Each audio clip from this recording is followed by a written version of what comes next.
Гольштейн. Немножко ознакомился с ней, конечно. Ну, как вам сказать? А, Книга, конечно, интересная, но написана в советском стиле. Это, конечно, много чего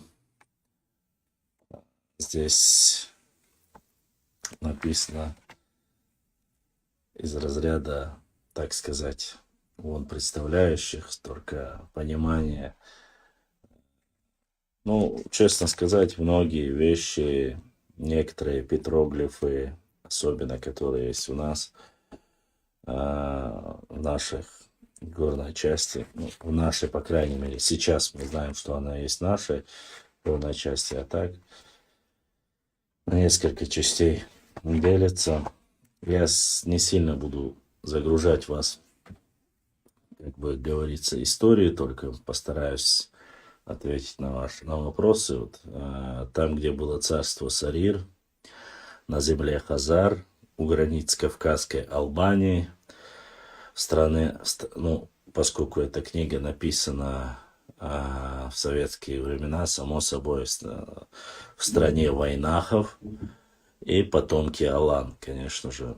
Вот такие вот есть здесь разные параграфы. Честно сказать, по этой книге мне стало понятно, откуда берутся многие разговоры наших восточных соседей о том, что чуть ли и все, и вся зависит от них. Алейкум салам, Мудрый. Ну, как говорится, задержки не скажу, но были, так сказать, небольшие проблемы. Вы знаете, что мы, как говорится, блогерская деятельность в России сейчас не настолько активна, да и возможности, конечно, ограничены. У меня небольшая проблема, такая сказать, со здоровьем. В основном из-за этого. Ну и, конечно же, алейкум ассалам, брат Умар. И, честно сказать, в последнее время не совсем айс ситуация была по возможности. Да и пару постов, которые я написал, время сейчас такое сложноватое. Мне подписчики наши начали писать, вот ты никому сейчас не до истории, не до культуры нашего народа, там, алейкум салам, несмотря на свои затруднения, несмотря на свои затруднения, я пытался проводить эфиры, но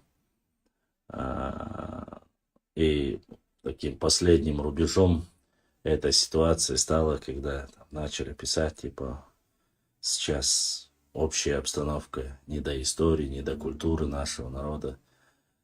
Так подумал, может быть, я и так из сил выбиваясь, пытался каким-то образом проводить, и, как говорится, все в основном, вы знаете, на соплях и так держалось в плане финансовых возможностей. Несмотря на это, я пытался проводить эфиры, рассказывать что-то новое, что-то старое, ну и, само собой, опровергать лживую информацию.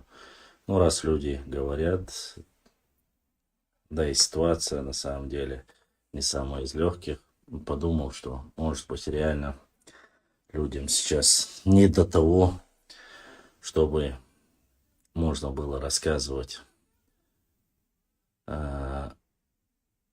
об, не знаю, прошлом, будущем, настоящем. Может, реально не до этого, так сказать. Да, я говорю, у меня немножко со зрением. Ассаламу алейкум, брат Башлам. Жимон Ускал Далич. Да, вопрос не внускал, я думаю, что так не столько. И кто-то из моих дорогих братьев, подписчиков задонатил. Огромное спасибо. Благодарность, братья, за то, что поддерживаете. Вот. За это время, конечно, ряд вопросов, ряд интересных моментов. Алейкум ассалам. Материалов, конечно, набралось. Их немало. Хороших материалов, в принципе. Вот. Но, как мы знаем, порой бывает такое моральное подавленное состояние, может быть, из-за этого. Вот. Начали писать, что якобы там я уехал, я сбежал и так далее и тому подобное. Конечно, без нарнийских упреков не обошлось. Я никуда не уехал, никуда не убежал. Да и куда? Я никогда не пытался никуда не уехать, не убежать. Так что как-то вот так держимся, пытаемся, по крайней мере, держаться, а там как получится. Вот такая вот ситуация, по крайней мере, пока ситуация очень, не знаю, знаете, пару вопросов, конечно, возникли. Одни просили, писали, чтобы как-то отвлечься, чтобы от этой суеты, чтобы дальше рассказывали об истории. Вот. Бехмабилышевцы.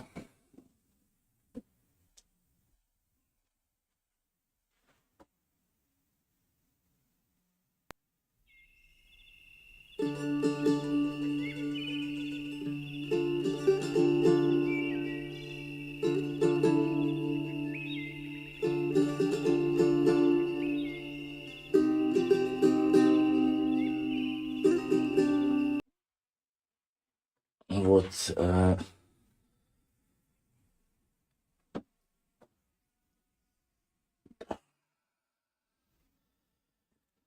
Много, как говорится, интересного, важного, чтобы не останавливаться, рассказали, чтобы люди все над этим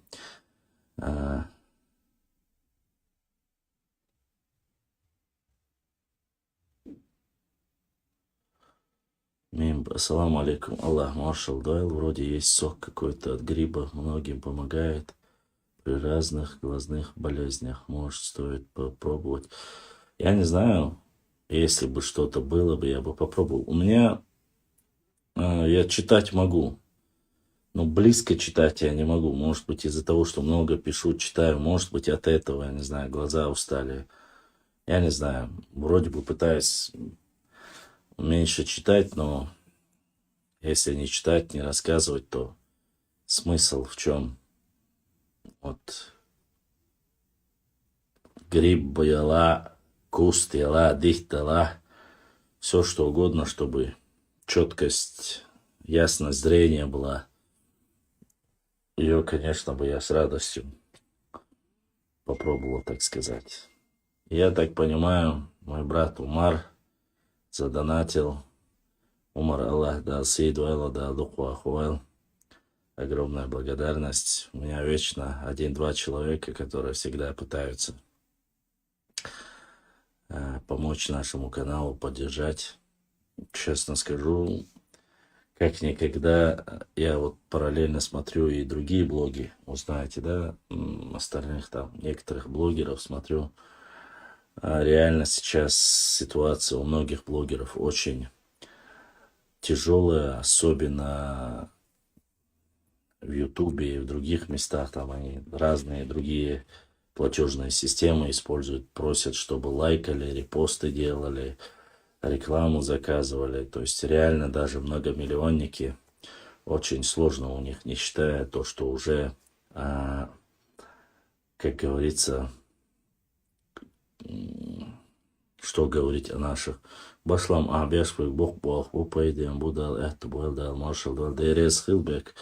Работы у нас очень много интересного. Допустим, вот эта книга, которую все всегда очень сильно использовали, говорили, а вот ты читал Гольдштейна. Вот этот еврей, Гольдштейн, Аркадий Гольдштейн. Я хочу просто вам одно небольшой отрывок прочитать, чтобы те люди, которые всегда упрекали меня в том, что якобы я там что-то говорю не так, недостоверно, что вот, ну, смотрите, тот же Аркадий Гольдштейн, которого вы так сильно любите, я говорю это нашим нарнийским друзьям, он пишет, не забывайте, в Горную Ингушетию прибывают грузинские миссионеры. То есть здесь речь идет о Хабаеде. Я просто один отрывок, чтобы вы поняли, о чем речь идет. Грузинские миссионеры. Здесь строятся христианские храмы. В грузинских аналах, то есть это пишет Гольдштейн, еврей, в грузинских аналах появляются упоминания о дзурдзуках и глигвах. В скобках написано о чеченцах и ингушах. То есть дзурдзуки здесь упоминаются даже у Гольдштейна. Это вот просто я просто так наобум даже глубоко не ушел. Дзурдзуки это чеченцы, а глигвы это ингуши. И в этой книге это все есть. Вы можете посмотреть. Это 205-я страница. Самый верхний абзац можете прочитать и посмотреть, поинтересоваться. Конечно, здесь очень много воды. Допустим, по этим моментам, чтобы вы знали, как бы есть некоторые моменты интересные. В 13 веке аланы претерпели жесткий разгром со стороны татаро-монгол. То есть мы об этом говорили, установление. Здесь немножко правильно по терминологии они неправильно пишут, потому что 13 век это монголы-татары. Не татары-монголы это уже приход Тамерлана, но, видать, в то время не сильно парились насчет этой тематики. И в 1221-1222 году вторглись два полководца, кто-то говорит 3 полководца, Субиде и Джабе вторглись, это полководцы Чингисхана. Некоторые говорят, что это его якобы то ли сын, то ли там прямые его потомки, один из них. Но суть не в этом. У меня доказательств того, что это его сын или прямой потомок, нету. Сам Чингисхан не был на Кавказе, чтобы сразу у вас не возникло то, что там он тапочки взял, даже пыль не заберешь отсюда. Вот эти сказки, это не у меня, пожалуйста, смотрите. Это все байда, потому что Чингисхан сам здесь не был.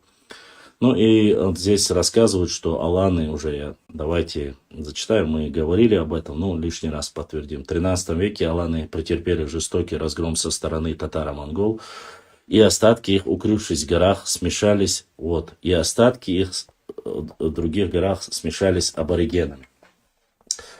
Я вам, уважаемые друзья, я сейчас не сильно буду, я буду отвечать на ваши вопросы, вы не думайте, что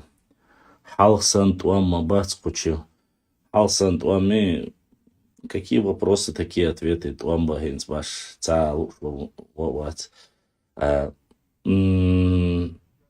Опять же, мы много раз еще в начальных периодах я вам говорил, что во времена даже Аланского царства, многие же пытаются сделать на всех аланами, да, без разницы. Я не утверждаю, что все там аланы наши, или что мы все аланы и так далее и тому подобное. У меня никогда не было, но всегда возникала проблема в том, что даже на многих географических картах, которые фиксируются у грузин, есть такая, в разные периоды, особенно во времена Аланского царства, всегда горная часть Чечни, она записана как Дзурдзуки или Дзурдзукетия, и она вне Аланского царства.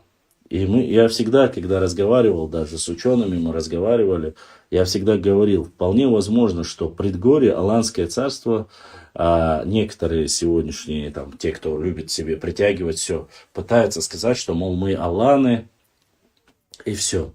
Но дело в том, что по моему глубокому убеждению, я считаю, что Аланское царство это было все-таки предгорье, и глубоко в горы они не уходили. А вот горная часть, это глубокая часть, это Галанджошский район, это Итумкалинский район, Шаройский район, Шатойский район, вполне вероятно.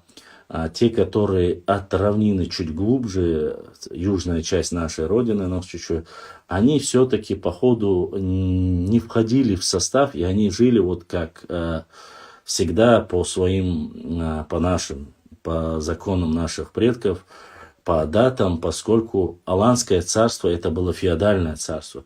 То есть плодородные, плоскостные и предгорные части, эти черные горы, они входили в состав Аланского царства. А горная часть не входила. И поэтому, по моему убеждению, алейкум ассалам, горная часть, она как сохранилась как отдельно Дзурдзукете и не входила в состав Аланского царства. Я это говорил им и говорю, хотя многие меня пытаются убедить, что нет, все, вот Аланское царство, вот вся территория Чечни входила и глубоко в горы. Но тогда зачем было грузинам фиксировать отдельно Дзурдзуков и отдельно Алан? И речь тут не идет о том, что они фиксируют, что Аланы это осетины. Нет, конечно же. Аланское царство, оно фактически от Черного моря до Каспийского моря. И это как бы общеизвестный факт. Мы не об этом говорим. А о том, что все-таки во время существования Аланского царства, по ходу, по-видимому, было вот отдельная часть. И я вот к чему я это говорю, что вот здесь точно так же и Гольштейн, Аркадий Гольштейн, он рассказывает, вот, описывает здесь эту ситуацию, что остатки их, укрывшиеся в горах, смешались с аборигеном. То есть здесь наоборот, вот видите, то есть тут не говорится о том, что они отошли обратно к себе. Он рассказывает, вот, на книге Аркадия Гольштейна, он на своих документах говорит о том, что Аланское царство, вот остатки Алан, ушли в горы, то есть в ту Дзурдзукетию или в Кистетию, ушли в горы, и там смешались с аборигенами, то есть стали частью нашего народа. Здесь идет некое разделение, даже от самим автором идет разделение. То есть Аланы это другой народ, а аборигены, кстати, аборигенами здесь он называет, конечно же, Инохчи и Алла, тут никаких сомнений нет. То есть он говорит, что остатки Алан ушли после того, как Тамерлан разгромил в горы и смешались с якобы с аборигенами этих гор. Но проблема в том, что здесь небольшая несостыковка. Дело в том, что касается петроглифов, орнаментов, относящиеся и фиксирующиеся, утверждают, что и в Аланского взяты вот и башенные комплексы, и петроглифы, якобы они взяты у Аланского царства. Многие ученые сегодня, археологи утверждают. Если это так, то получается какая-то непонятная ситуация. Петроглифом, которые существовали еще до Аланского царства 3000 лет, там, 4000 лет, 1500-2000 лет, которым Аланскому царству столько лет, как вы знаете, оно не просуществовало.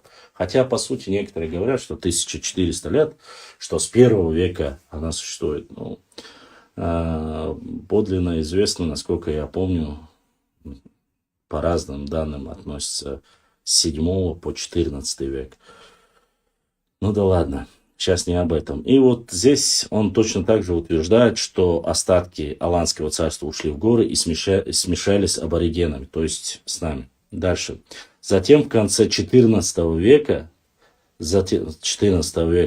Золотая Орда, господствовавшая на Северном Кавказе, была разгромлена Тимуром. Здесь промежуток времени, опять же, выпадает промежуток времени. Дело в том, что Аланское царство вполне по тем же материалам исследователей взаимодействие между Золотой Ордой и Аланским царством описывается. То есть они говорят о том, что у них были хорошие взаимоотношения. И вот как раз таки, когда говорили, что в год один раз нужно было выплачивать определенный ясак, грубо говоря, или налог, и при военных действиях Золотой Орды, когда он будет противостоять, они должны были выставить где-то от 2000, некоторые говорят, конницы, то другие говорят до 20 тысяч. Но поскольку аланское государство было большим, я предполагаю, что это все-таки было 20 тысяч конниц. Ну, сейчас о чем? Кстати, об этом Хизриев Хаджи Ахмедович очень хорошо описывает и рассказывает, что во время нашествия, точнее конфликта и войны Золотой Орды, то есть Тохтамыша и Тамерлана, наши представители нашего народа, которые были и полководцами, и воинами в Аланском царстве, участвовали на стороне Золотой Орды, и что они были разбиты. Кстати, благодаря вот этому сопротивлению, за то, что они помогли Тохтамышу, как раз таки в первую очередь Тамерлан Тимур Хромой решил отомстить представителям непосредственно аборигенных народов, автохтонных народов Кавказа. И якобы они, как бы вам объяснить, в этой войне было убито, Тамерлан победил. Тохтамыш убежал, вы знаете, да, преследовал Тимур, разгромив эту армию. Это бойня шла, кто-то говорит, от 2 дней до 2 недель.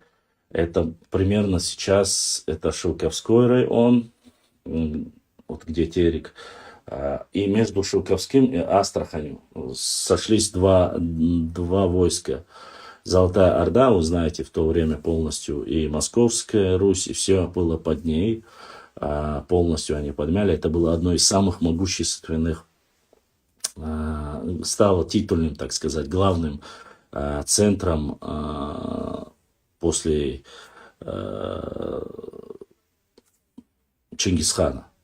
Так вот, сошлись, опять же, тут числа, данные ученых разнятся. Дело в том, что некоторые говорят, что 250 тысяч с одной стороны, и с другой стороны другие говорят по 300. То есть 600-тысячная армия сошлась на этой местности, утверждают. И что вот после этой битвы, что там прямо реки крови шли в этой степи. Ну, описывают так многие историки.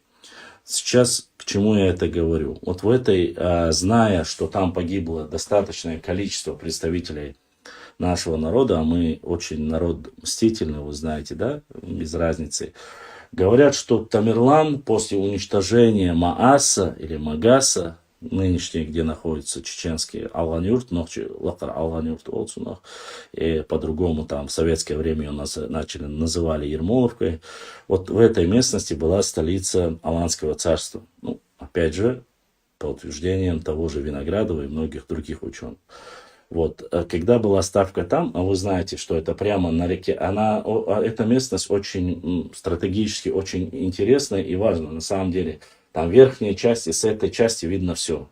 Вот за Сунжей была лесная часть, зная свой проигрыш, но все равно вот эти нападки, вылазки ночью через реку переходили, делали нападки на оставшуюся уже ставку Тамерлана после уничтожения столицы, делались представителями непосредственно нашего народа. И это вот одна из вторых версий, которая после чего Тамерлан окончательно, и насколько я знаю, говорят, в одном из вылазок был убит его один из любимых полководцев. Разгневанный Тамерлан, и так он, так сказать, был немножко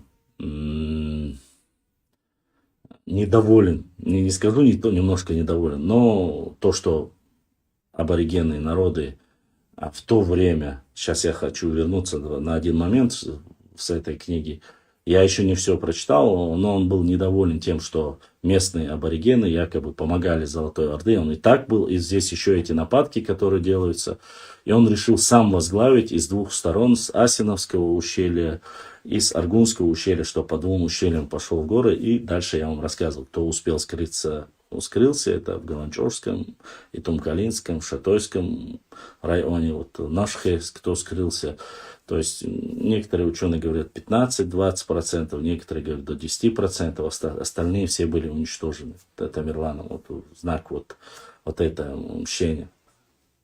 Так вот, что я хочу сказать. Один момент. В этой книге утверждается, что Тамерлан якобы наказывал. Здесь есть момент про Дагестан. Здесь огромное там... Я не знаю, тут чуть ли не... Я бы сказал, что Аркадий Гольштейн был сам из Дагестана, но ну да ладно, здесь как бы суть не об этом, речь не об этом, но здесь очень много о Дагестане написано, очень много. И он там утверждает, что якобы Тамерлан уничтожал все народы, которые были не мусульманами. То есть... Его в первую очередь, его самое вот ненавистное, это было то, что он уничтожал всех, кто не был в исламе. И что это его месть. Якобы, что он, когда дошел до Дагестана, там столкнулся с некоторыми мусульманскими, как говорится, обществами, и тогда оставил, якобы. Вот и там, да, лицо нужно показывать. Хорошо.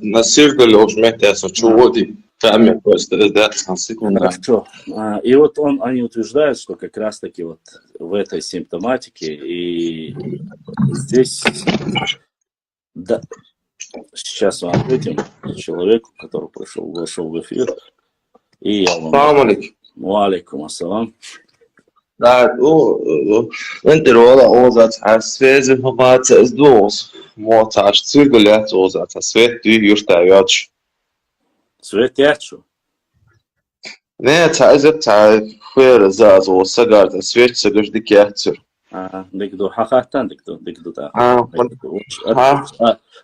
Прямой эфир есть говорят очень, потому что Инстаграм запрещенный уж Россия, то сразу аркус сундерев квасли си хахаттар дек хахаттарчу хахаттанса. Хажа бешла ханс со муштаулун ханзен хелх та бахки нах димбо чандуй. Цар ну со жинвар со зангор о залгайча бахки нах димбо чана толам да чан تأزرت تتصحى جاء باقشنا هذيك مخوري история. Ну, история дикхарца, он дицерш дикхарца. История дикхарца. Дицерш баксо. История дикхарца. Да, цар алж дак дуакс ханс пода инка сухажи جي دوا جي одиннадцать да инка جي. О многие там голга и ночи там совпадают جي да инка. Поэтому Цаханс Олыш Дагдуахсон Хила есть Аларца на 100% подтверждение Церцер. Но у нас есть источники у Аларца Дагдуахсона. Большинство хадяныждо корень, холи корень. От ногчо яхасал, холи бучхан, самохтикиш Дагдуахсон корень, холи. Примеру Ханзе совпадение жить улка царгаха чара сон хазмахс истории сотикеш интересуется де волова зенгоча дагдуаса ждутчик. Воша, давай я тебе расскажу так, сколько я знаю. Что касается ДНК G1, G2, ну, про ДНК они ни в коем случае не могли сказать, они могли сказать, что корни, что у нас корни. Ну, о том, что корни у нас одни, это все книги говорят, и все, и грузины, и армяне, все говорят это. То есть корни Богудон, по крайней мере, вот в сегодняшней научной терминологии, которая есть, вот сегодня нас разделили, сделали двумя отдельными республиками, двумя народами и так далее. Но считается, что корни были одни. Но проблема в том, что вот сегодня, как мы считаем, от кого мы пошли. Оставим сейчас остальную многую политику. Я не хочу сейчас туда как бы углубляться, но хочу сказать тебе так. Кто бы что бы ни говорил, если мы берем название даже те же самые кисты, приблизительно, возьмем кисты, кистенцы. Название грузинское, которое дали грузины, наши соседи, которые, в отличие от нас, зафиксировали исторические какие-то события и провели огромную работу и сохранили то, что у них есть в церквях и в остальных местах. Так вот, они же записали, есть ближние кисты, есть дальние кисты. Это для нормального размышляющего человека этого должно было быть достаточно. Ближние кисты это 1300 человек, 1200 или 1800 человек. И дальние кисты, они говорят, это чеченцы, это 18 тысяч человек. О чем это говорит? И те, и другие это кисты, ближние, дальние, это ближе, видать, ближние кисты, это были через Дарьяльское ущелье в Грузии был выход, имеется в виду на Дарьяльское ущелье, вот где сегодняшний Лассо, Меткери, и оттуда, когда грузины выходили, ближе всего те, кто были там, они называли веппи и другие тайпы, которые там проживают, эхки, веппи, вот, они их, видать, называли, да, ближними кистинцами. А дальние кистинцы, это получается у нас дальше уже Загаланчош и Тумкалинский, Шаройский район, это Ченти, Хачруай, Дишни, Майстой, Мелхей и Бенной и все остальные. Вот я к чему это говорю. Если мы вот даже по этой книге об этом как раз таки и говорим, получается фактически корни-то у нас одни. Из-за личных амбиций, из-за личных каких-то своих политических ради чего-то своего мы просто начинаем, как мы будем называться, глигвийцы будем называться, допустим, или же примерно, или же мы будем чеченцы называть. Ну, хотим мы или не хотим, нас завоевали, сегодня нас называют отселение чечен, допустим, чеченцами, или же отселение ангуш ингушами. Но это не наше название, и наши предки об этом знали. В 1860 году первый, самый сильнейший, который считается Адольф Бержек, по всем документам, больше, чем он, описать нас никто не описал. То есть там были, да, был этот, и Гольдштейн был, и остальные, и Гюльденштейн был, и там сейчас Палас и так далее, всех Рихер, там, сколько их там не было. Но они все писали периодически, понемножку, немножко про ингушей, немножко про чеченцев, глубоко никто. Ты посмотри, это 1920 год, эта книга 1977 года. И он в этой книге говорит, мы не можем сказать, они называют, Нохчи и Галга называют аборигенами. Но о нашей истории они не знают ничего. Даже в 20 веке. Как ты думаешь, могли ли знать в 18 веке или 17 веке хорошо или много о нас? Конечно, не могли. Не потому, что нас не было. Нет, они называют, если...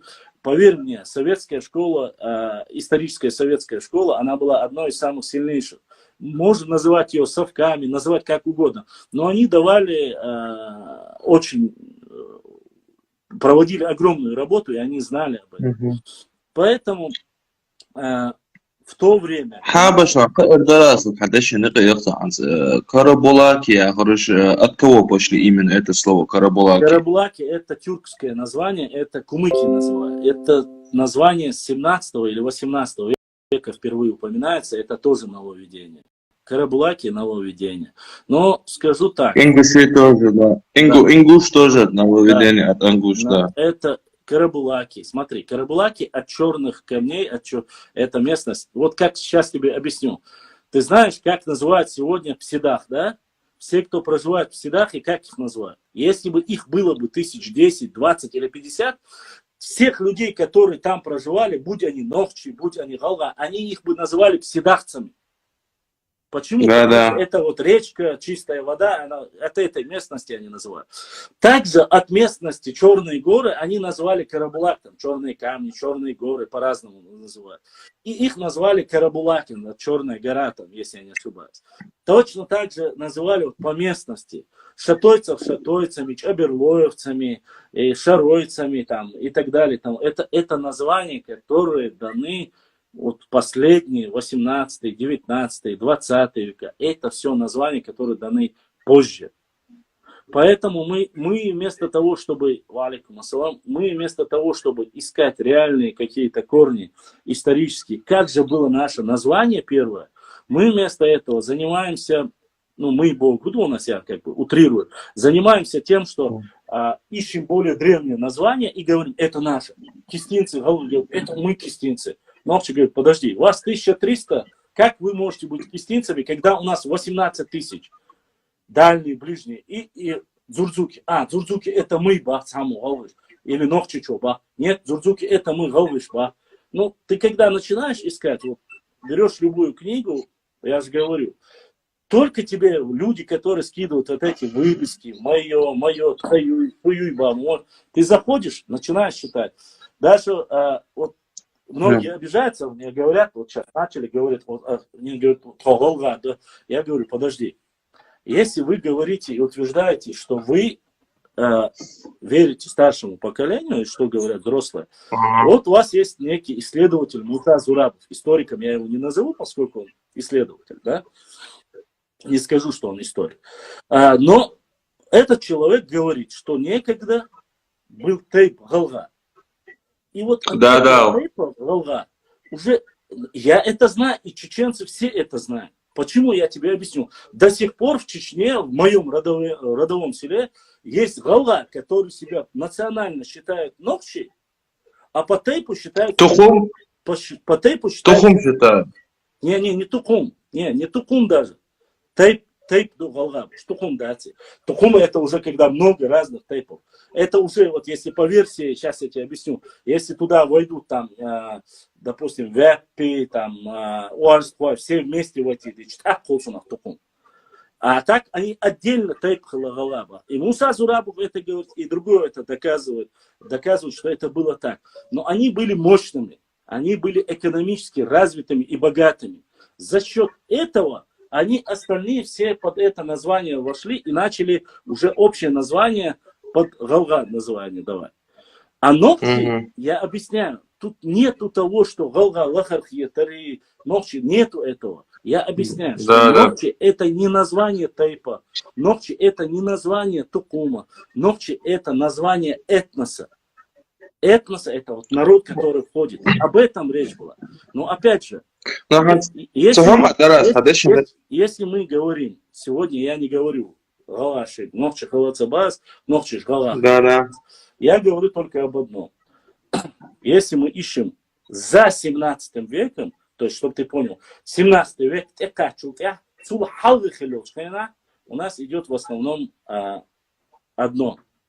Там нету деления, там нету. Почему? Даже элементарно. Ахмад. Смотри, Ахмад. Если ты берешь элементарно, смотри, в 1801 году всех вместе взятые, стариков, женщин, детей, всех вместе взятые ингушей было всего лишь 8100, 9100 человек.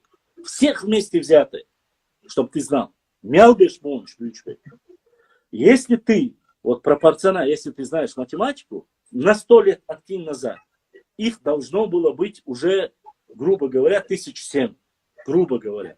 Еще 100 лет, 6, еще 100 лет. И получается, буквально через 500-600 лет у тебя, как ты можешь говорить, что у тебя 2000 лет, когда у тебя число вот в то время зафиксировано, те люди, которые говорили, что не было столько. Значит, о чем это говорит? А это говорит о том, что мы когда-то были одним единым целым. То есть мы были целым. Даже вот допустим, 1865 год, да, выселение Ухаэри, Турция. Тогда общее, допустим, было мало. Из них, короче, грубо говоря, я скажу, 70% были язычники, 30% были мусульмане.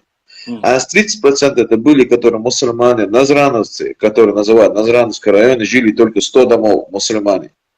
А в общем, где жили среди Орстрой, среди Нохчи, где-то были где-то 200 домов. А эти мусульмане, которые тогдашние мусульмане, всех выставили в Турцию. Тогдашние мусульмане. Ну, 150-200 домов. Насчет язычников, честно сказать, про Орство я не могу, что они были язычниками. Не, про Алла я говорю, про Алла. Про Алла Цасу, но Орство, да. Они, честно сказать, Орство, как они были мусульманами. Они раньше и приняли ислам, они были мусульманами, 99%. Да. А выселение, что касается выселения, Ахмад, здесь, конечно же, есть небольшое непонимание есть. Почему-то очень многие люди дают какие-то, хотят увеличить за счет этого. В это время очень четко была фиксация, чтобы ты понимал. То есть фиксировались количество семей. Вот там говорится четко, что там было 3500 чеченских семей, 1500 Да. и чеченских, имеется в виду это уже начиная от Ауховского, Тигердуин Дамабай, Штабаныш, Бенуайду Кацу Абурмабай, 3500 Нохчи, Орство 1500. Уарспай, и 100 семей из них были Галга. Но сейчас Да, там да. некоторые пытаются, там, я читал в последнее время какие-то данные, что говорят, что эти списки неправильны, на самом деле там 1000 семей уехало из Ингушетии. У меня таких данных нету. Есть официальные данные, сколько уехали, и есть официальные данные, которые после того, как попросили представители знати ингушской, попросили в парламенте в Петербурге, там попросили вернуть своих из атаманской Турции, говорят, что вернули некоторых из них. Не вернули и чеченцев, не вернули и Уарспай, потому что эти земли были заселены все уже терскими казаками. А Лом-Хала уже все было разбито, и подняться, вернуться туда смысла. То есть они не давали не возвращаться. Там такая ситуация.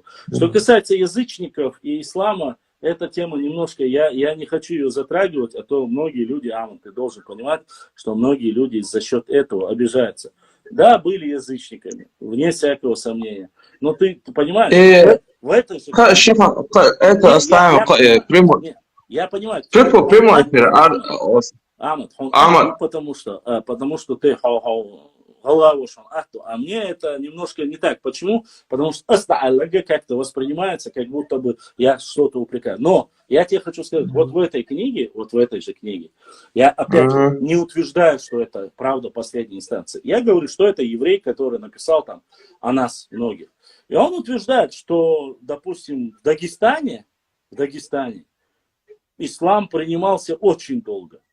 И то есть, чтобы ты понимал, что где-то они утверждают, что с 7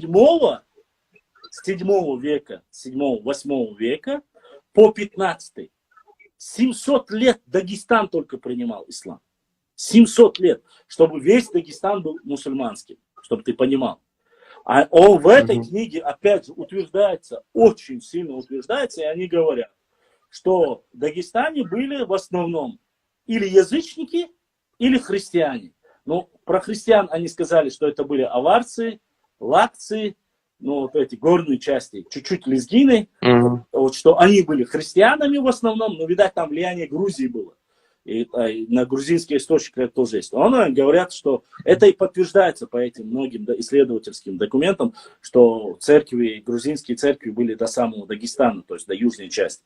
А они говорят, что очень долго принимали. Здесь удивительного ничего нету, что живя, само собой, мы живем, и Нохчи, и Гала живут в центральной части, что мы чуть позже приняли ислам, имеется в виду, поскольку если в Дагестане, где можно было наскоком, имеется в виду голые скалы, быстро можно как-то это даже, не быстро это, опять же я говорю, почти что 700 лет принимали ислам, то Чечня и Ингушетия, там, допустим, до Дарьяльского ущелья, от Сулака до Дарьяльского ущелья, где были лесные массивы, где очень трудно, непроходимая чаще была. И это была наша оборона. Даже это и эти. И есть еще документы, исследования, что мы, в отличие от многих других, приняли добровольно ислам. То есть нам не насаждали, с нами войны. А в этой книге говорится, что Сюли бились, очень долго бились с арабским халифатом, что они воевали на стороне тюрков, имеется, в то время они не были мусульманами. То есть они были на стороне хазаров, они воевали против арабов, убивали их. И ислам насильно в Дагестане, по этим материалам, не распространился, они говорят. То есть он распространился благодаря миссионерским. То есть они начали уже обучать. Там, но это мы рассказывали в военном Хуштаре, но в этой книге тоже как бы указывают. Поэтому в этом плане я хочу сказать, что то, что у нас... Пошла, возьми Садоша Даран, Сухазат, точно, достоверно, нет, да, Шейх Мансуруй. Машеду Ислам. Когда он начал войну? Ну да, когда он был, примерно сколько лет назад он был это, на свете? 1785. 1785. Короче, Ансамашу ход с 350 худей. Ну, 350 там градаций. Ну, где-то, да, приблизительно так, да. Цена в окружении в основном цуанхенеры же из Кавказки, другие Нохчибач, Адыги же, Черкесы же были. Неправильно. Цунджама становится. Адыги и черкесы это один народ. Нету такого народа. Есть адыги. А черкесы это русские дали им название. Они адыги все. А, Кабардинцы и все остальные это адыги. Их просто русские называют черкесами, поэтому неправильно. Их адыгей зовут. А что касается... Нет, неправда. Он ушел отсюда с 20-тысячной поддержкой в Адыгею.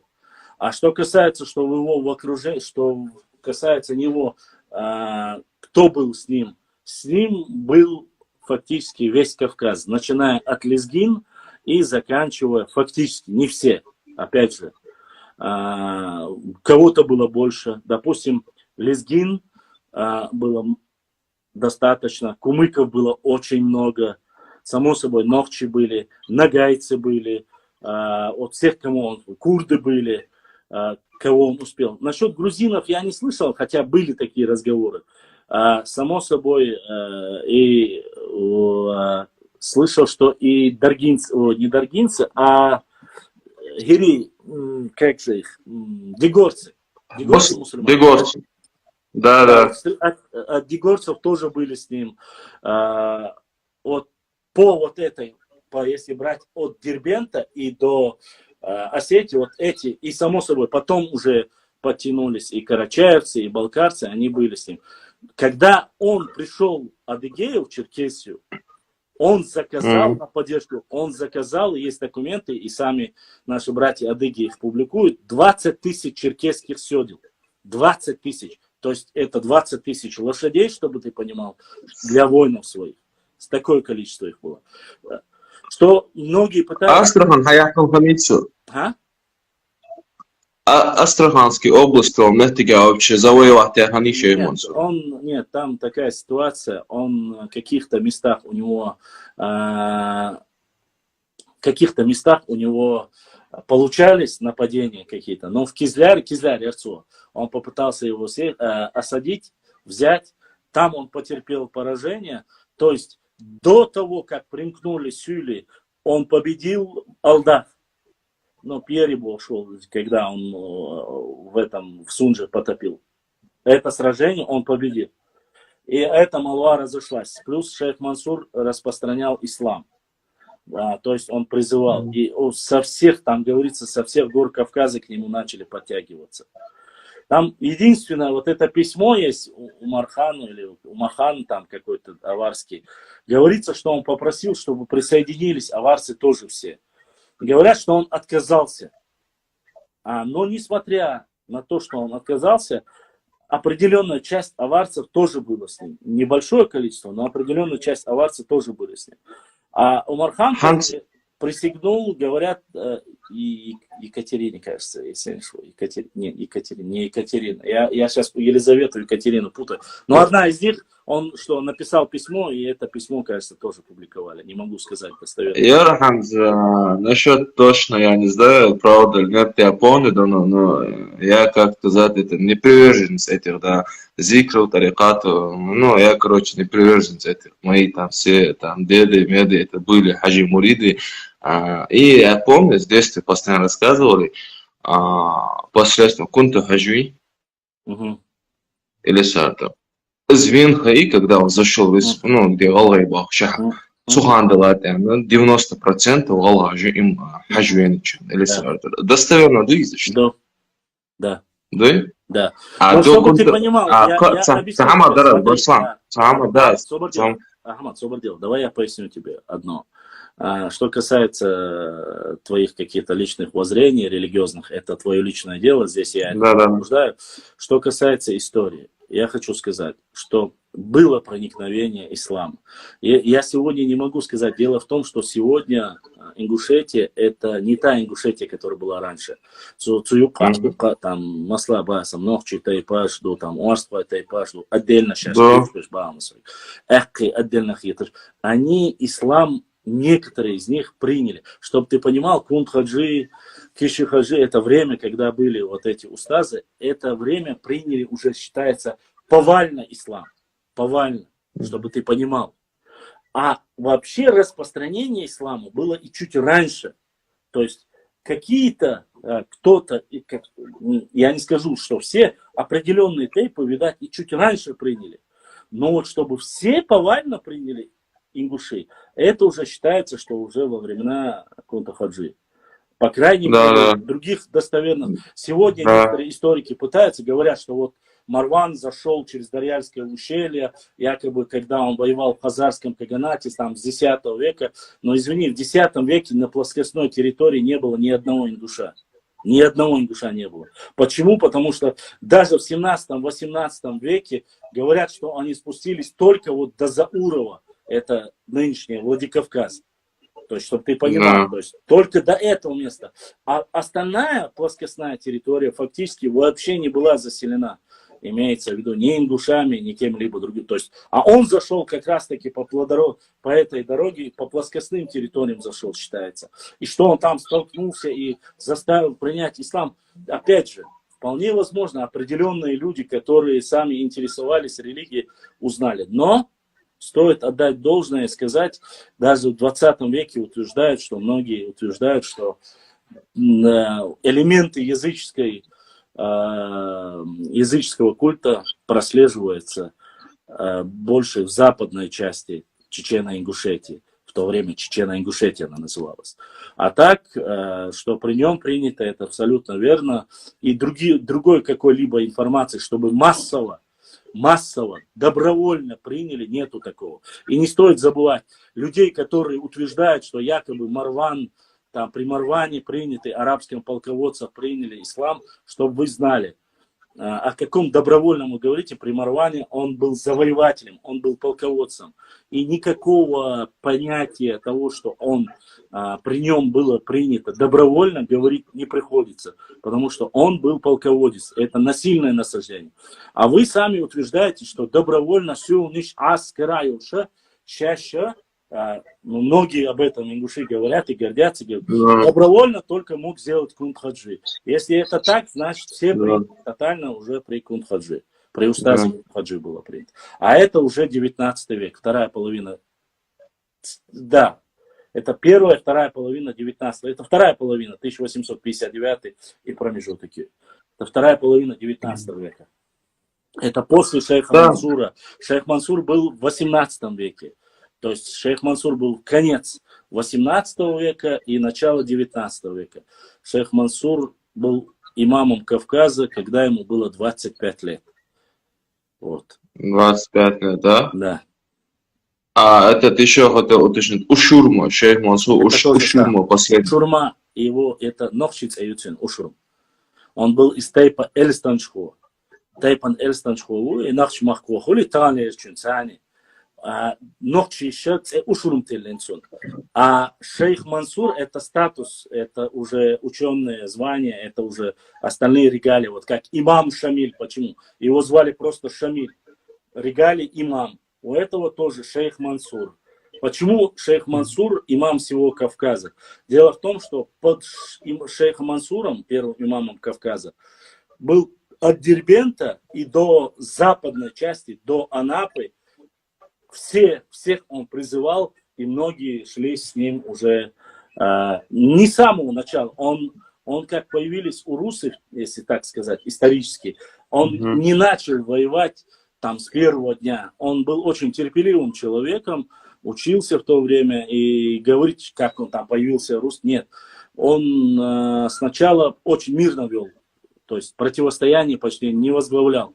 От Ашилы. Ну, потом, когда... Башлан, сама дерас, хажа ухче комментарий, английский метархахтинс, харш Аббас Цауз, торперо чуваем чанандат, ингушиш корбенен, тероица хамязят, адишни азамат, я согласен, Ахмад, аянет, анязят, хажа на общий адрес, ди, сама дерас, ди, نقشي ولا غوا ولا سون درجة زمان عدوش لوش أما دي أيانات إنجوش قرب سوينا هون بيرو أوش سوالا سوينا هون حدش لو أما دي Саусыш, надоело, не надоело. Во-первых, уважаемые мои друзья, я всех вас уважаю, ценю.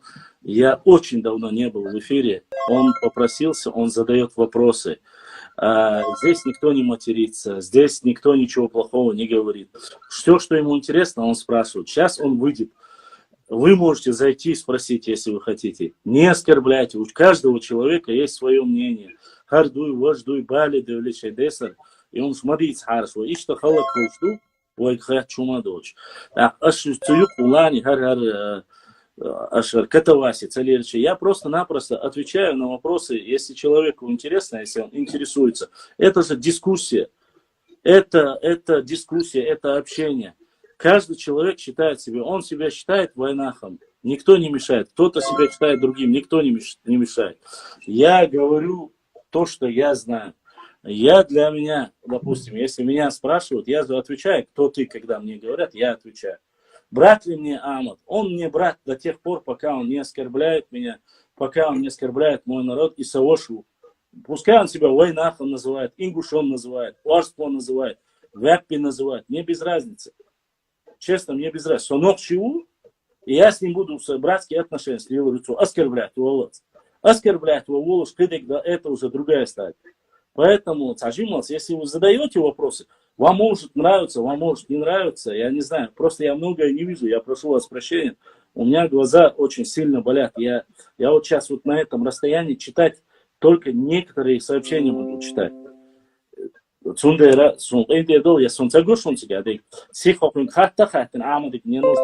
закончу, что да. Цахама до нас, цахам просто цахаса вопросов, да, схожла то раз вопрос, значит, гала, валя нохча, валя варство, валя мялхи, валя шешели, уж институты оскорблять, пешбанах, би комментарий, адут что помяли, просто я свое мнение выскажу. Гала, валя нохча, валя кизик мука.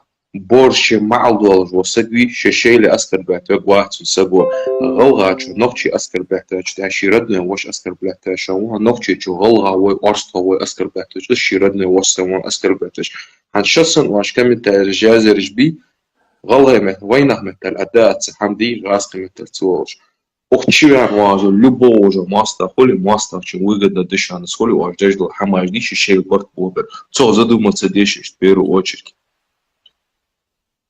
Это просто оскорбление, жерешь боаз быстрыш. Все, как-то дуяха. Да, вот. Я ханца дарса просто я хамаду вецо дарса просто вот хамири хау нерв болтен. Потому что эти отключить окар, когда видишь. Да, хажла ханзера диалект ж он мот сабу диалект. Диалект чухо. Да, диалект же как мышь юлениш, эстля, холи шели, как в каком... Диалекты вообще формируются за счет местности, определенной местности и взаимоотношения, если с кем-то ты с соседями взаимоотношения. Есть, допустим, объясню тебе, более чистые и более незамешанные диалекты. Диалекты – это часть языка, то есть их может быть много. Допустим, в чеченском языке 7 диалектов и 10 говоров. Тебе объясню. Смотри, и они каждый формируются. Кто-то есть более древний, более чистый среди них. Есть более современные, более мягкие. Взаимодействие, допустим, я тебе объясню. Акинский диалект считается одним из тоже древних диалектов. Однако он под воздействием взаимодействия с тюркским, соседним, он формировался чуть-чуть своеобразно. Но шмахкоевский вот, диалект, он тоже формировался, используя благодаря какие-то тюркские слова, допустим, сям-сяк, допустим, нокчи дуаштати, на самом деле нокчи муатта, бо-ол, бо-ол, чеснок, бо-ол, там, допустим, помдуар, яц, бадарши, там, ну и так далее и тому подобное. Формируется за счет того, что как ты, восточные, я тебе объяснил, западные, допустим, самыми западными фратриями до разделения были ингуши, до того. То есть у них было взаимоотношение, соседи с ними были немножко на них взаимодействие, ученые, опять же, говорят, было с осетинами. Там появляется вот этот звук «ф», допустим, которого в остальной части, допустим, нету. Те, кто у нас в Банкисе живут, допустим, кистинский диалект, Да. Диалект, или говорю, или диалект. Вроде бы диалект он. Он взаимодействовал чуть-чуть с грузинским языком, именно рядом живущих Хивсуш была, Тушинч была, Мгм. хотя Вейбу Олвейш, но он тоже чуть-чуть повлиял. Но он повлиял бы куда? Когда ты знаешь два языка, хочешь ты этого или не хочешь, все равно при разговоре у тебя он становится немножко вот мягким, немножко вот, который и чеченский, и грузинские буквы, потому что они начинается, симбиоз происходит. Но, допустим, Мгм. я сейчас с тобой разговариваю нормально на русском языке, это не говорит от того, что я там родился в глубинке Сибири и знаю поэтому русский язык богатый, Мгм. великий, могучий русский. Нет, я вырос в России, грубо говоря, учился в России, взаимодействие только с общением с русскими, с русским народом, имеется с русскими, мне дало вот говорить вот так спокойно на русском. Есть те, которые, вот, допустим, я объясню тебе, у нас есть определенные ногчи, которые живут в Германии. У них целое поколение выросло в Германии, детей. Так вот, даже в Сашич Хавицу, цо принципиально шибейшен растимот, вообще амусба, ногчимот, немецкий мот. И вот когда они приезжают домой, и они разговаривают, ногчимот, а без будешь, ну сразу чувствуется, что есть влияние немецкого языка. Это говор, формируется такой говор.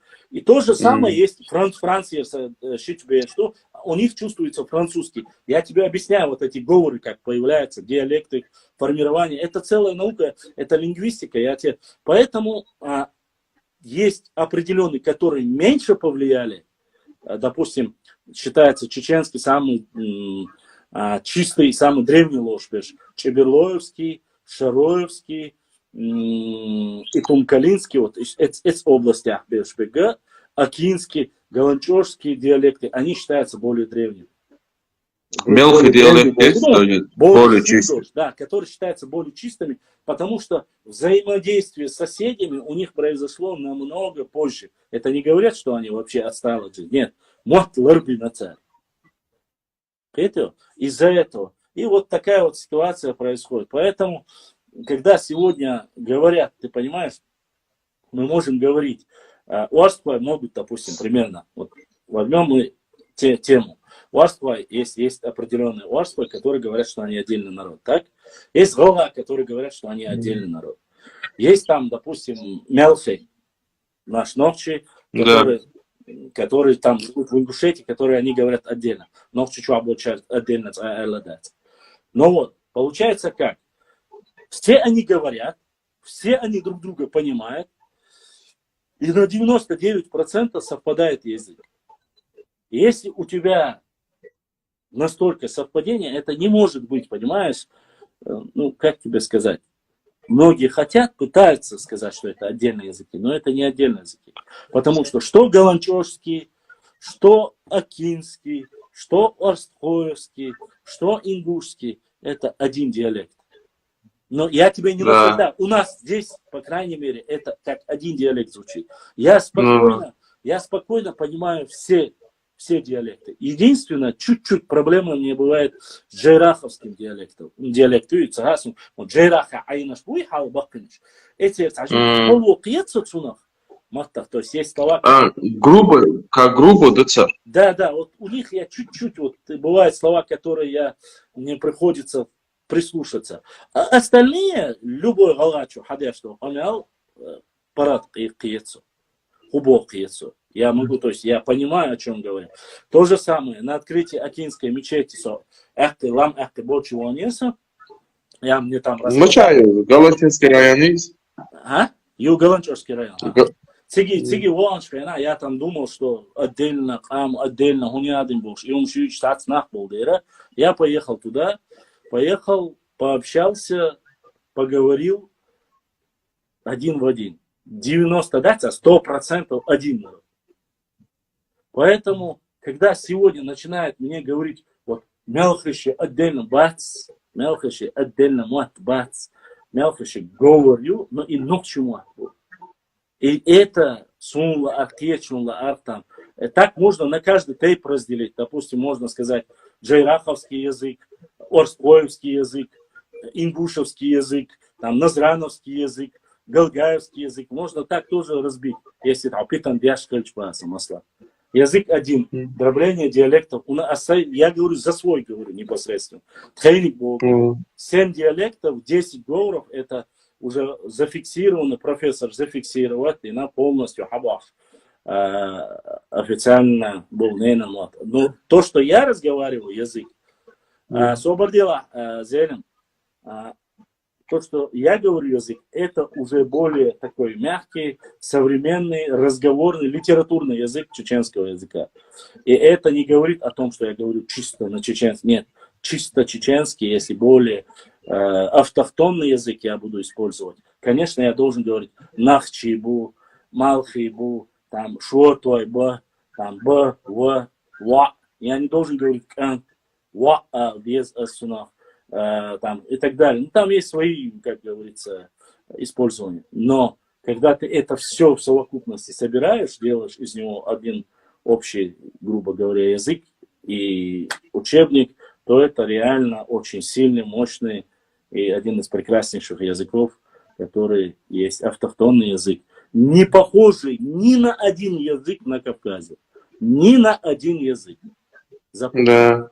Остальные все в той или иной мере похожи, но нохчимат, бала, нохчишигалаштамат, ни один народ, ни один, ни с кем абсолютно не совпадает. Только нохчигала.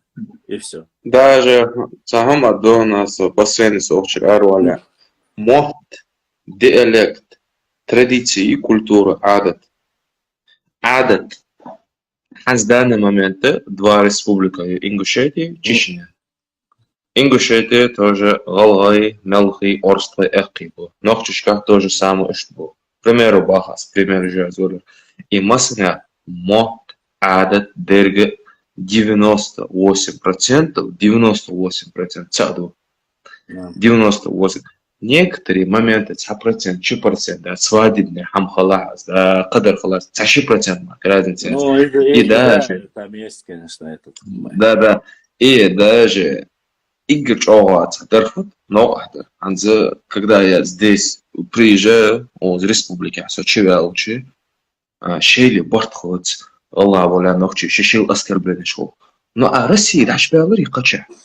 Оз мастер бортига, шейли борт, ты малыш да война, да все, уже хаваши акагви, аски кагви, ри кагви, сюли кагви, а школи шейли борт божа, хул дохл, сондейн ты шанс, ара хау.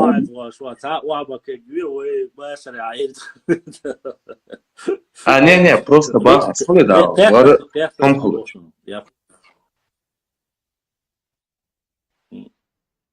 Да. Хорошо, Барслан. Да, борца был. Да, вахт, атарцло, да, ролот. Давай, тубой. Да, ресо.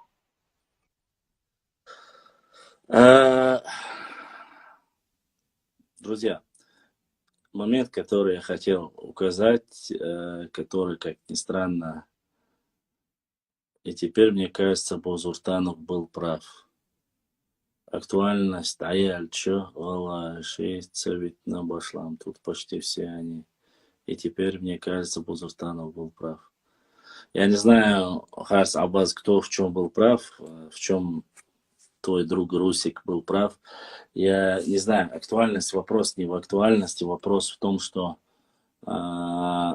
мы говорим совсем о других вещах. Если человек зашел, хочет спросить что-то, я вообще-то говорил не про них, а... Ассаламу алейкум. Уалейкум санзелем. Куда пошла? Мама дымок. Саудас, да. Куда чего? Дик адела и там. И вот кучур из она постик. Цунг цацво хатре шворсо, цунг принятие алга шворсо, малу зво. Мухажи малу зво. Дядя шагуат хазион со принятие хадукуави хогистр горсо. Хохати сам дерса. Принятие шватер что-то. Уалейкум ассалам. Я алга швора зелем. Вора. Не, кучу алцалоусун, кучу истрал, Все. Истрал горсо цунг. Все. Принятие хайдукуави со принятие хохати сам дерса. Хорошо, брат. Давай, Башлан, да, это был, салам алейкум. Уалейкум ассалам. Ибраим, что там? Я женат, па. Ибраим, Цвантро Ибраим, Вег хаттер до худу YouTube, хаттер что я хаттер. YouTube подключите, не, а он обязан не дает. Даня, ты можешь вопросы задать, если я в чем-то ошибаюсь. Так вот, что я вам хотел сказать, момент, я как-то у меня из-за того, что зашли в эфир, у меня как-то перебилось. Хотел указать, вот, Золотая Орда, господствующая на Северном Кавказе, была разгромлена Тимуром. После этого, смотрите совпадения какие, после этого из глухих высокогорий коренного района Вайнахов, потому что хочу еще раз, чтобы вы понимали, советское время книга написана, стало переселяться избыточное население на новых местах, мы обосновались в лесных прогалинах. То есть я не могу понять одного. Ситуация, конечно, понятна, что загнали. Вот мне непонятно, почему Гольдштейн описывает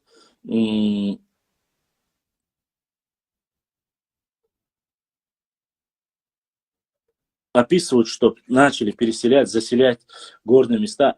Он не записывает, не говорит о том, что они возвращались обратно на свои территории, что они отвоевывали свои территории. Он указывает как раз-таки о том, что вот после Тимура, кстати, то, что мы с вами обсуждали после вот нашествия Тамерлана через 100 лет, 50-100 лет, когда начали размножаться, ночью спускаться, и здесь он говорит о том, момент один хочу, чтобы как появились на нашей территории, и после кого появились на нашей территории инородное население. Послушайте, это очень, кстати, здесь они, смотрите, избыточное население начали обосновываться в лесных прогалинах и дремучих чаще. Затем постепенно распространились дальше на плодородные земли лесостепи. То есть затем распространились, бахцов. Послушайте, самое интересное.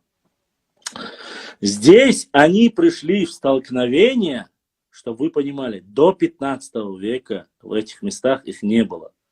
Столкновение с калмыками, потомками монгол. Почему-то упоминание калмыков, вот я сейчас об этом и послушайте, о чем я говорю. Здесь они столкнулись с калмыками, потомками. Здесь уже указывается, что калмыки это потомки монголов. Не забывайте. Жившие на Тереке. И вот здесь уже начинается интересно. То есть речь идет о Тереке, не забывайте. До Терека.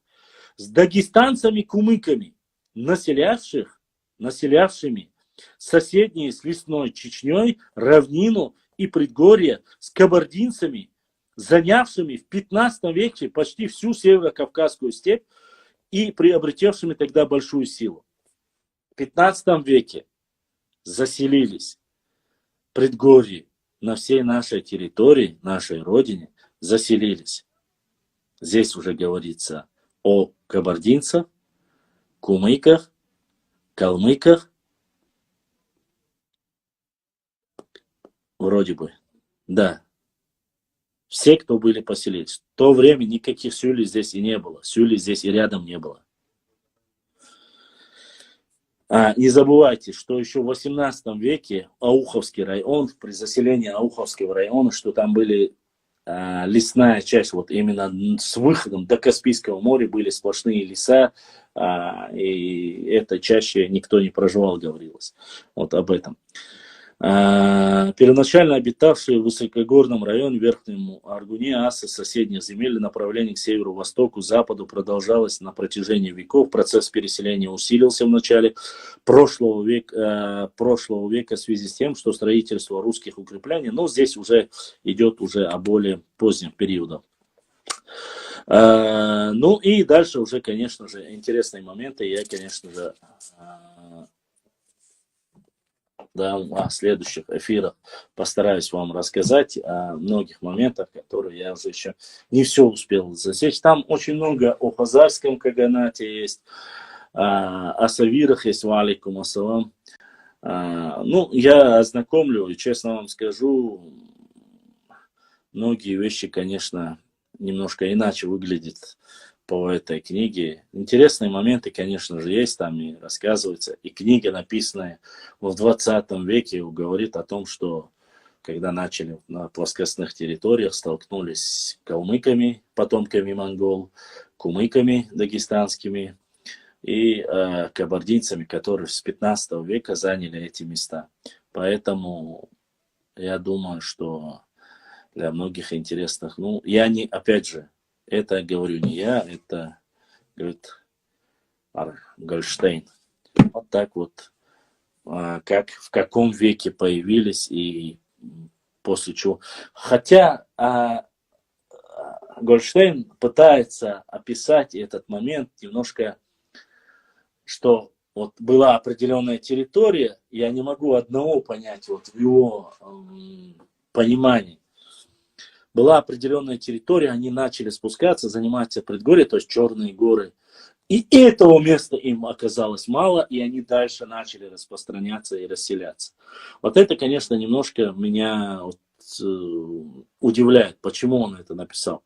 Зачем? Если земли было в достатке, я не знаю, там сверх какие-то силы должны были у нашего народа быть, чтобы так сильно размножаться прямо. Здесь не говорится ни о каком ассимиляции, там, смешение с кумыками, с кабардинцами, с грузинами, с осетинами. Ничего подобного здесь не сказано. Это нет в этой книге.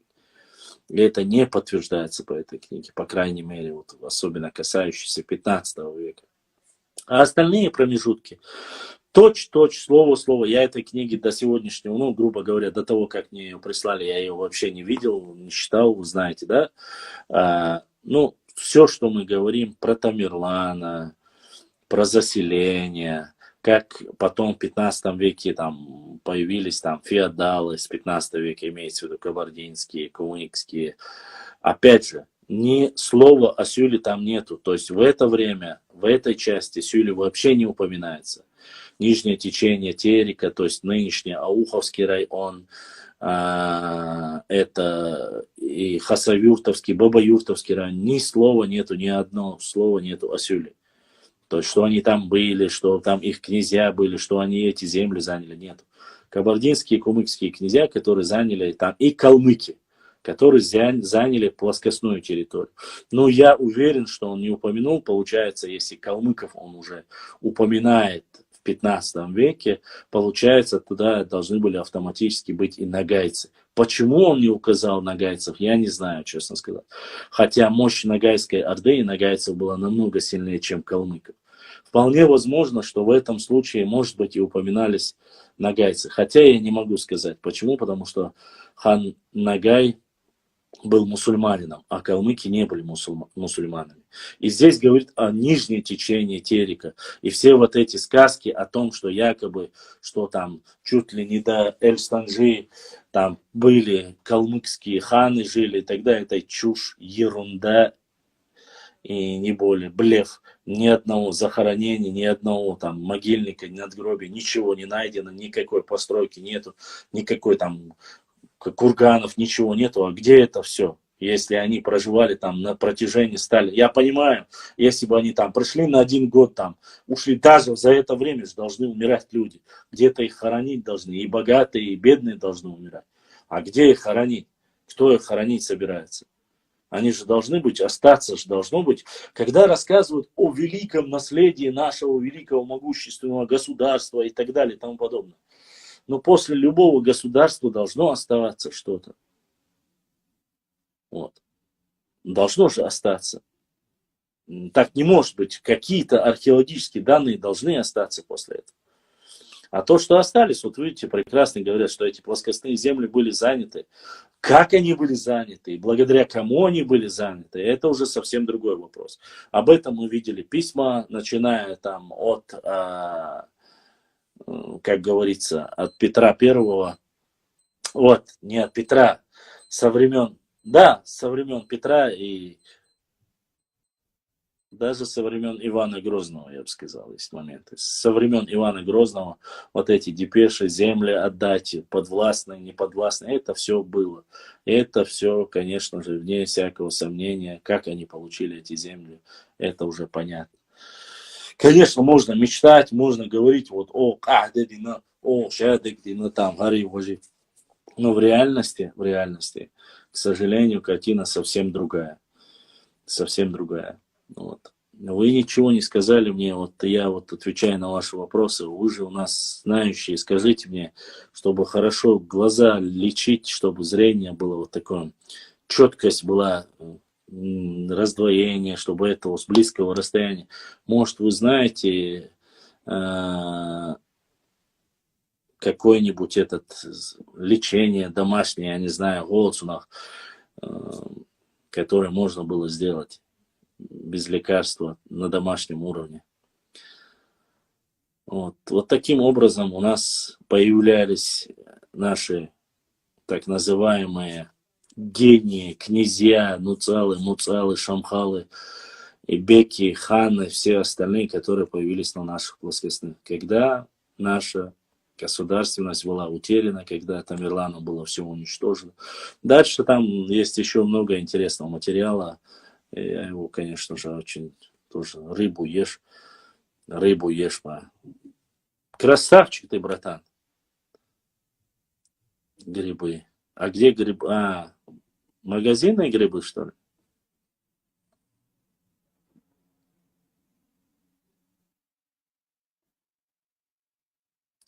Да, народное лечение, хотел сказать, я по ходу. Задавайте задавайте вопросы, если у вас есть. Не подсказали вы мне народного лечения, как можно хорошо глаза лечить. Чертова уши, с барского плеча, рыбу ешь, грибы ешь. Я вспоминается момент из этого. Саму Ночь была такая тема, помните, да?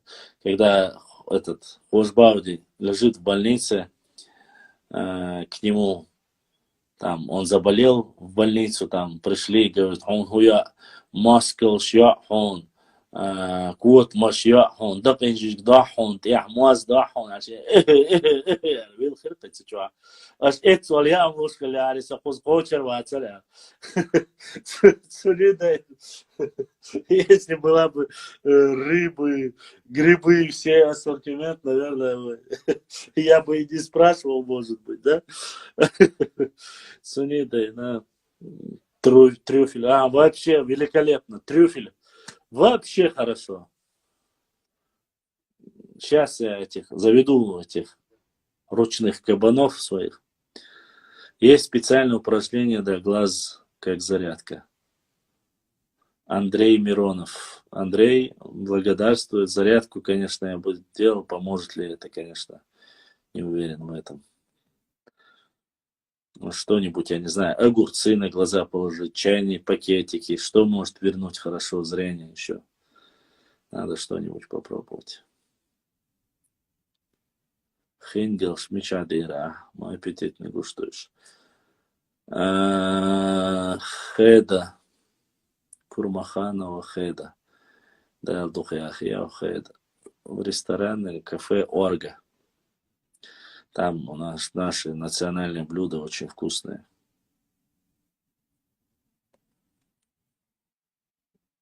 Айсат Аштемиров, я знаю, как лечить. Айсат Аштемиров, я слушаю тебя. Если бы ты сразу бы написал бы рецепт, было бы вообще хорошо.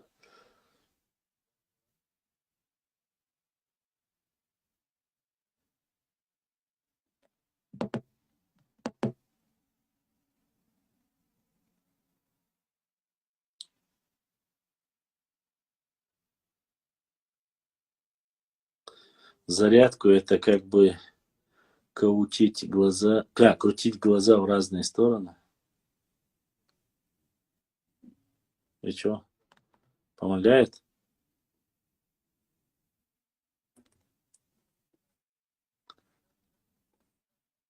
Сега мирзху бахингл шепалк шишгалыш.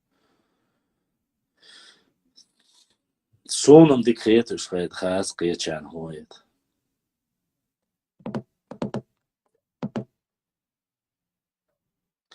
Самое интересное, зашел парень с Ингушетии, 20-30 человек сразу в эфире. Ушел парень с Ингушетии, опять 80 человек. И потом меня еще упрекают. Очень интересные мы люди.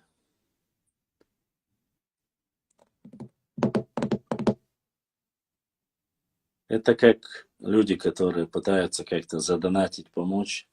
Вот как они. 1, 2, 3 человека, которые всегда пытаются помочь нам, чтобы эфир сделали, а остальные как... Башлам, тебе нужно смотреть на природу чаще. Да я на этой природе почти что всегда. То на рыбалку, то туда. Хинцмот, все. Ага. Да, это в такое время все, что не съешь, на живот упадет. Керимов.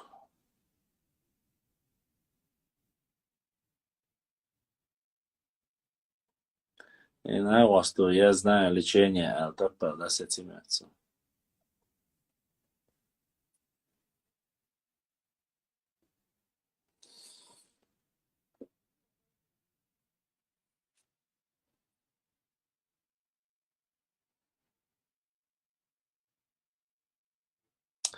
Если это лечение, жениться на молодой, там, чтобы появилась молодая жена и так далее и тому подобное, а есть что-нибудь, что вот доступно, не жениться там на молодой красивой, а вот что-нибудь достаточно. Удовой Берткила. Со Берткила халаздук ханюхает. Я давно не был Берткила. Лячу хазалелёш Берткил. Знаю, нужно взять мелодию, молодую жену и на нее смотреть. Нету лучшего лекарства. Ага. Дороговатое, я тебе скажу, у тебя лекарство. Хотя это лекарство, наверное, от сотни, если не тысячи болезней лечило бы.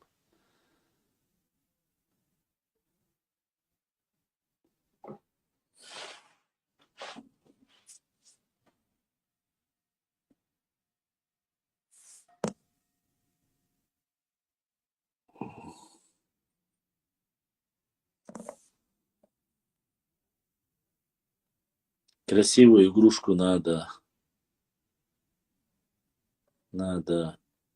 буатык бокуну. Игрушку. Такое счастье надо иметь, да? На башлам. Калмыки ведь пришли в 16-17 веках. Нет, они говорят, что в Притериче, что они были с 15 века, они говорят, что были. Но калмыки, он не как калмыков их упоминает, он говорит потомки монголов, то есть это после татаров, то есть остались после Тамерлана. Но несостыковка тоже есть. Если Тамерлан уничтожал всех не мусульман, он там пишет там в другом месте, там про Дагестан, где он пишет, я не могу понять, калмыки, которые не были мусульманами, почему он их оставил. Вот этого у меня никак я не могу догнать. Сок трюфеля. Ваша, сок трюфеля где я найду? Трюфель это очень дорогое удовольствие. Да, мне не светит, да, ингушки, это точно. Ингушка точно не светит.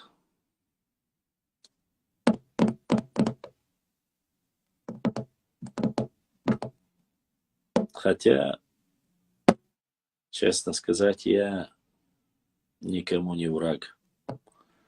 Не знаю почему, но может и за правду тоже не любят. Хазал Болбох, шнохчи зудбе, что лука. Так что не без этого. Вот. Нагайцы и калмыки, которые появились на Тереке. Упоминается, что они появились на Тереке у Волковой, кажется, с 15 века нагайцы упоминается, или 16. Но если я не ошибаюсь, все-таки я почему-то уверен, что это были нагайцы на Тереке, не калмыки. Ибо прийти и остаться с Тамерланом могло, это вполне возможно, что это были они. Почему-то мне кажется. Сок натуральный, дикхол, чем газировка. Натуральный соком. Сьюгио это рюти, шпах, Амир Чейберла. Не знаю, Амир. Это я без понятия.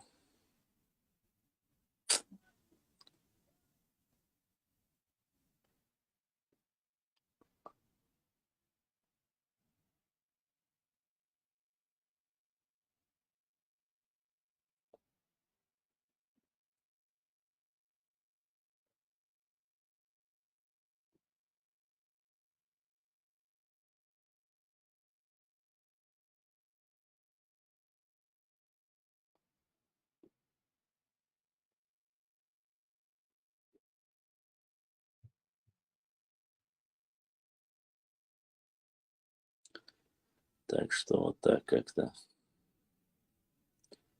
Сида дыхалуэл хауцунтех. Если узнаешь, что на черту подписан, точно я это ряд. Амир любой и геоитарион самогатнево.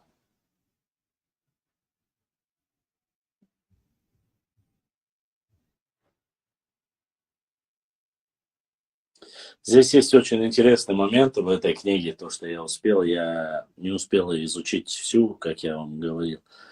Откуда появились вот эти саманные дома?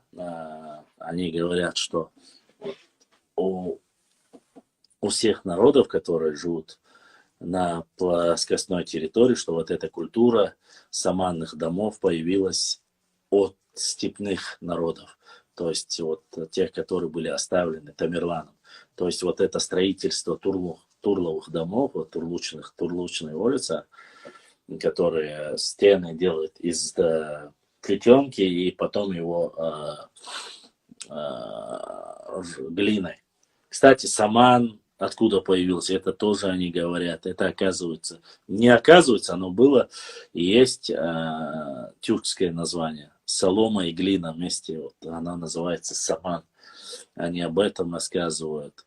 О близкородственных дагестанских народах они рассказывают тоже. Говорят, что кумыки и им близкородственные территориально, вот, рядом то, что есть, с ними хорошие родственные отношения у даргинцев. Кумыки и даргинцы, они говорят, фактически там одно. Забарц башлам Аллах дала барсад ани стуэлха. Амир дал ушел. Амир дейре схил, да духва ахваль. И вот видите, приходится вот так подходить, и надо чуть-чуть не прекратить читать.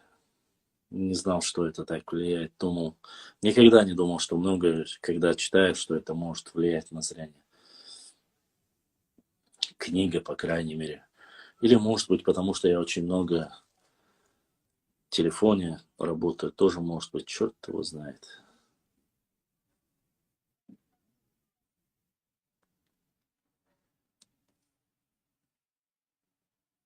Что и штарама, что. Ну, знаете, что самое интересное? Что люди, которые, по сути, когда говорят, вот там это написано, это про вас плохо написано, когда эти люди говорят про какие-то книги, даже возьмем вот эту же книгу, да, ты начинаешь ее изучать и находишь там больше позитивного, чем негативного, и эти люди, по сути, пытаются сделать что-то плохое, наговорить на ногчий народ, а потом выясняется, что на самом деле они себе хуже делают. Это реально. Да, конечно, здесь достаточно очень много негативных вещей, которые там о нас сказано.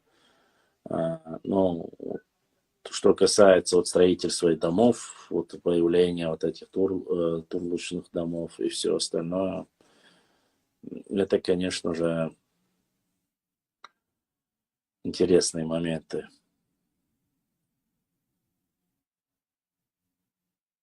Самое лучшее лечение для глаз – это чтение Корана.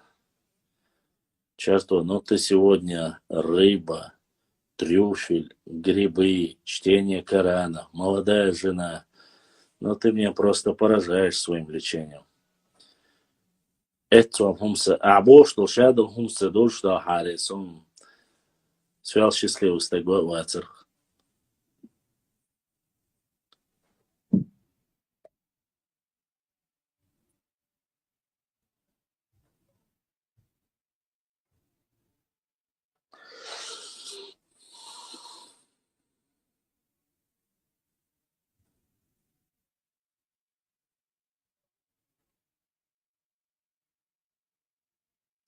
Ибрahim, есть ли вопросы? Если нет вопросов в Ютубе, наверное, на сегодня я уже более или менее завершу эфир. А то реально напряги и плюс эфире вариант реакция, если мы еще будем продолжить. Что возможно сейчас свой пока спонсора мы не нашли пока, поэтому будем на соплях тянуть сколько можем. Что нет чинста готан. Тязимас ба цедизар донатяйтен да сад ватсушин омари кацаноши. Шимо донатяйтен. Постараемся как-нибудь это тоже использовать.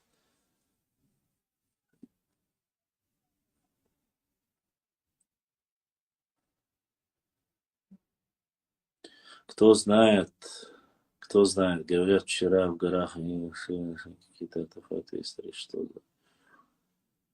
Не знаю. 10 зашел. Ибрahim, сколько там в Ютубе есть сколько-нибудь количество?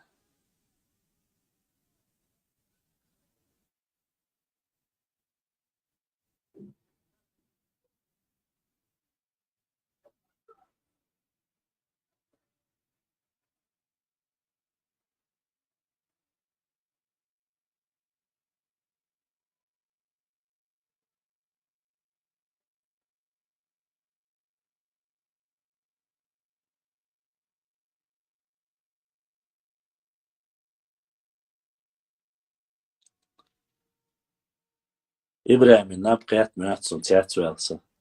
40. Ладно. Ладно, дорогие друзья, на сегодня оставим. Если у вас будут вопросы, да, не забывайте в Ютубе подписаться, заходить через VPN. Не забывайте подписаться на наш YouTube канал, не забывайте подписаться на Instagram канал. Приглашайте нам новых подписчиков, подписывайтесь, нажимайте на колокольчик, ставьте себе оповещения. Огромная благодарность всем моим братьям, сестрам, кто сегодня побывал в эфире. И огромнейшая благодарность двум моим братьям, которые сегодня задонатили, помогли нашему каналу. Остальное все в руках Аллаха, да, а мы новое, интересное, еще старое, получается, интересное, я постараюсь вам рассказать. Всем, кто поддерживает, всем, кто благими словами, делами помогает нам. Аллах дайрес хилшуна, да, духдах дуалшун. А если у вас будут вопросы, пишите в директ, пишите в YouTube, пишите в WhatsApp. Доступ у вас у всех есть к моим номерам, к моему эмейлу. На все отвечаю, все читаю, ничего не отвечу, не оставляю. Айса, брат с Москвы, который отправил книгу, книга дошла до Алса Юэл. Не забываю, что это тоже огромнейший донат для меня. Почему? Потому что если бы не так, то мне бы пришлось ее купить. А, как вы знаете, на это тоже все сейчас пока в остальном тяжелая немножко ситуация. Цом швочун дал маршал дуэль.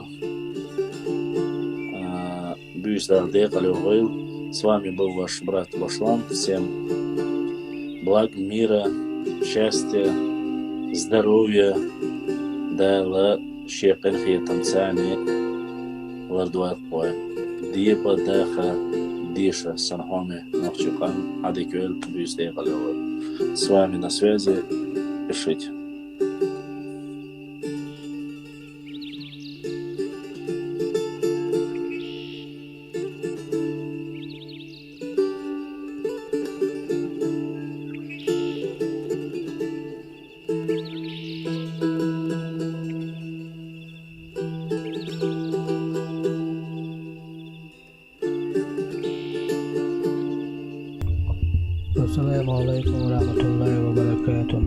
стояла, да, всем приятного снова.